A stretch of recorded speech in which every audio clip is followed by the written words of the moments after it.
Hi friends, ഇന്നൊരു mini വ്ളോഗാണേ. ഇന്ന് cousins എല്ലാവരും കൂടെ ഉണ്ടായിരുന്നുണ്ട്. ടൗൺ വരെ പോകാമെന്ന് വിചാരിച്ചു.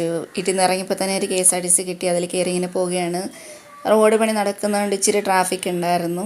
പിന്നെ ഭയങ്കര പൊടിയാണ് കേട്ടോ. അങ്ങനെ ഇതേ ഡെസ്റ്റിനേഷനിൽ എത്തിയിരിക്കുകയാണ്. ചെരുപ്പ് ഓഫറിന് കൊടുക്കണമെന്ന് കരുതി വന്നതാണ്. അപ്പോൾ വലിയവർക്കും ചെറിയൊക്കെ ആയിട്ടുള്ള പല മോഡൽസ് ഉണ്ടായിരുന്ന, റേറ്റ് കുറവായിരുന്നു. അങ്ങനെ ഇതേ ആയിരം ഒന്ന് നോക്കി സെലക്ട് ചെയ്യുകയാണ് ഏതെടുക്കണം എന്നുള്ള കൺഫ്യൂഷനിൽ.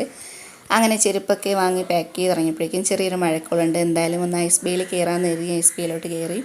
കുറച്ച് നാളായിട്ട് വിചാരിക്കുന്ന കുറച്ച് ഫ്ലേവേഴ്സ് ഒന്ന് ടേസ്റ്റ് ചെയ്യണമെന്ന്. അങ്ങനെ ഇത് ടേസ്റ്റൊക്കെ ചെയ്തു. നമ്മൾ ഓരോരുത്തരും ഓരോന്നാണ് എടുത്തത്. അപ്പം എല്ലാ ടേസ്റ്റും അറിയാമല്ലോ. പിന്നെ ആയിരൻ്റെ ഡാൻസ് ഉണ്ടായിരുന്നു.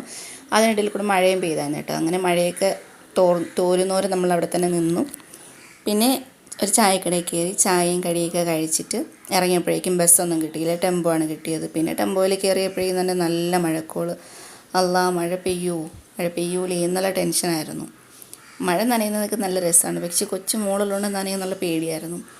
അങ്ങനെ പിന്നെ മഴയൊന്നും പെയ്തില്ല. നമ്മൾ സ്റ്റോപ്പെത്തി ഇറങ്ങിയപ്പോഴേക്കും ഒരു വീട്ടിൽ നിറച്ച് മുട്ടപ്പഴം നിൽക്കുന്നുണ്ട് കേട്ടോ. അങ്ങനെ അവിടെ നിന്ന് മുട്ടപ്പഴം പറിക്കുകയാണ്. ഈ ഒരെണ്ണം മാത്രം വീഴുന്നില്ല. എത്ര ശ്രമിച്ചിട്ടും വീഴുന്നില്ല. പിന്നെ താഴോട്ടിറങ്ങിയപ്പോഴേക്കും റോസാപ്പിളുണ്ട്. നിങ്ങളുടെ നാട്ടിൽ ഇതിന് എന്താണ് പറയണമെന്ന് വെച്ചാൽ അറിഞ്ഞൂടാ. അങ്ങനെ റോസാപ്പിളൊക്കെ കണ്ട് വീടെത്തിയിട്ട് മഴയൊന്നും പെയ്തിട്ടില്ല.